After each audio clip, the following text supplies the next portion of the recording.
Here we're going to look at dealing with distractions inside of Photoshop. Now we've already looked at how we can deal with this sort of thing, spots and blemishes, in Adobe Camera Raw. But Photoshop is just as powerful, and maybe more so when we consider AI generative fill. But we're going to take a look at that in a later video. For the moment, let's take a look at what we may consider the more conventional ways of dealing with distractions in Photoshop. Now we need to remember that there's no rights or wrongs here, it's how we deal with these issues. Now whether it's via Adobe Camera Raw, Photoshop, or maybe even a combination of the two.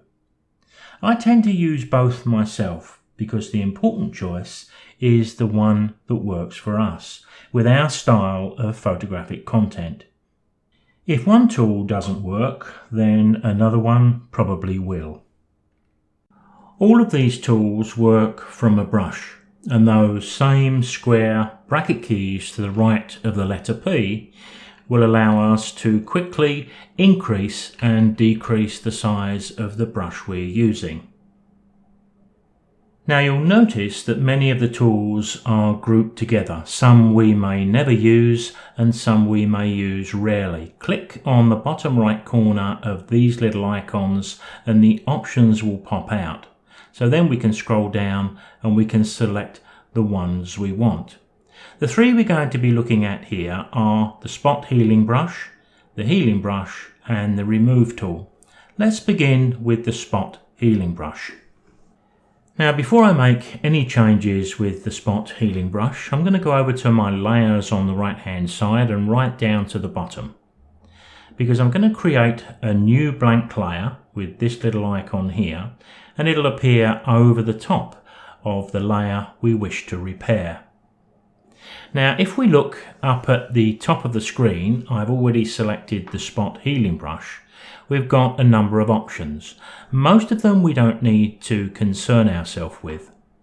It's going to be using content aware, and I've got the little tick here that says sample all layers. Now you may not find that ticked in your version of Photoshop, so that's one you need to make sure is ticked. Now what that's going to allow me to do is to make all my repairs, but my repairs are going to appear on the new blank layer. So I'm never committing them to the image until I'm happy with the repair. So what I tend to do is go and do the obvious first. Now I've picked up my tool, I'm right ready to begin, but I could do with my image enlarged. Now I don't want to go back to the toolbar, select the zoom in, then reselect my Spot Healing Brush, then realise maybe I've not zoomed in enough. So the use of shortcut keys, even if you're new to Photoshop, there are a few that are worth bearing in mind. For example, if I hit my Control key and my spacebar, while I've got the keys held, my cursor changes to the zoom tool in plus mode. So I can click and drag on the image and get it to the size I want. Now if I go too far, Control, Alt and spacebar gives me the minus. Now you'll find that that's not too difficult to master. And then of course to move around a greatly enlarged image, when we just touch and hold the spacebar, the cursor temporarily changes to the hand and we can move the image into a comfortable position. Having done that, let's look at a couple of little small spots here. There's one there, I'm just going to paint over that and paint over that. Pretty quick and simple. Now some of these spots may not need doing, but in the interests of demonstrating, I'll do most of these. Now you can see it takes very little skill and there's not a great deal to it. Now the difference between this tool and the other healing brush, if I go to my toolbox and select it, there's the healing brush. The difference with the healing brush is I get to choose where it's going to take the repair from.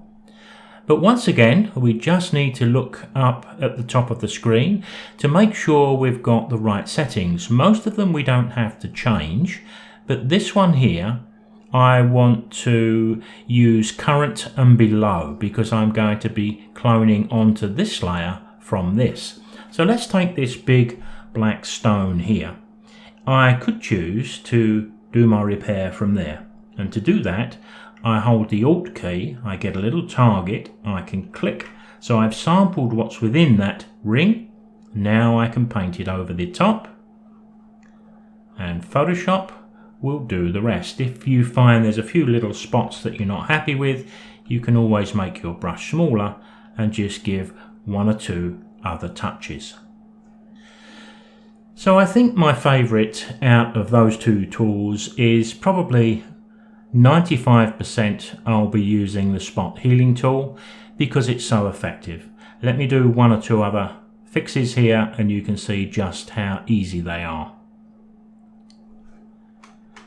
Now I'm going to hit Ctrl-0, another shortcut key. Sorry about these shortcuts, but this is another very valuable one because it resets an image back onto the screen when we've got it greatly enlarged.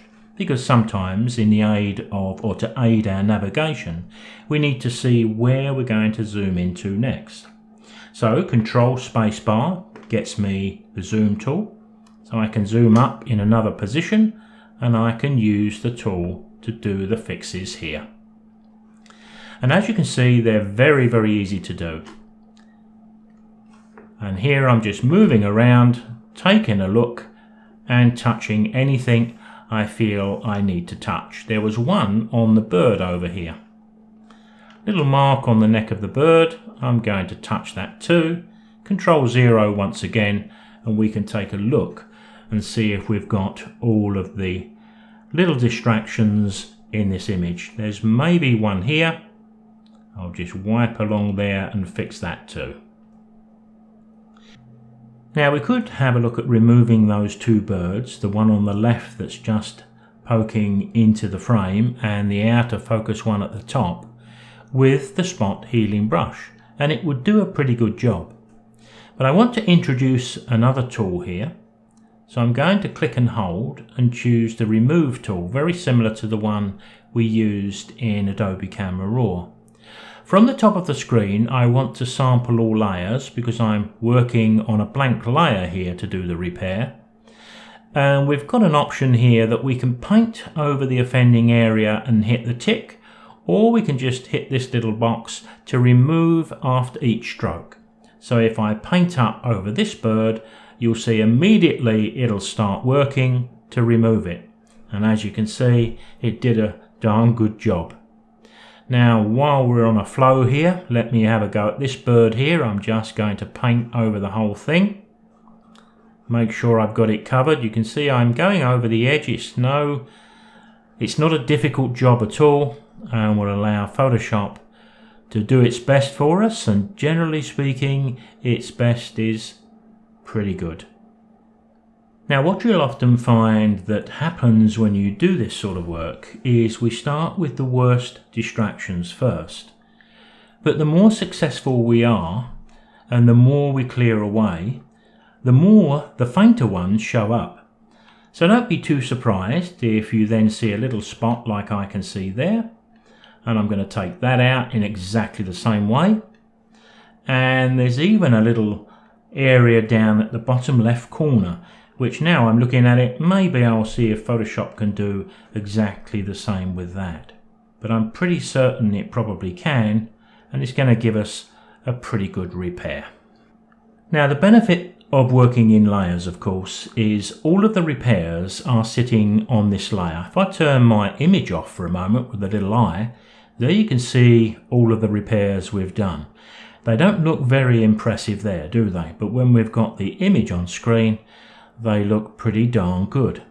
And I can turn them on and off so we can fully appreciate just how much distractions can spoil our image. Now we can save this as a Photoshop file which will retain both of those layers. Always good practice to do, so that when you open this up tomorrow and you see another spot, you're all prepared to fix it. But of course there has to come a time when we decide the image is complete, and from here, or the layers menu at the top of the screen, we may choose to flatten the image to finish. Now we do have a clone tool that works very much like the healing brush by us selecting a clone source first, but to be honest I can't recall the last time I used it. So at this point I'll say I'll see you in the next video.